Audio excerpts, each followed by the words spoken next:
தேனி பவளவாய் கமல செங்கண் அச்சுதா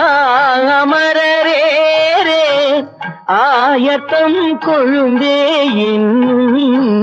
பச்சை மாமலை போல் மேனி பவளவாய் கமல செங்கண்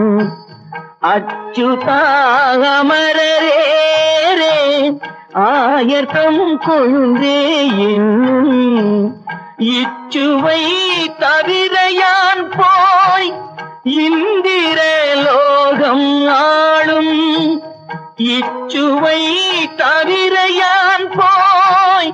இந்திர லோகம் ஆளும் அச்சுவை பெரினும் வேண்டேன் அரங்கமான ஊரிலேன் காணி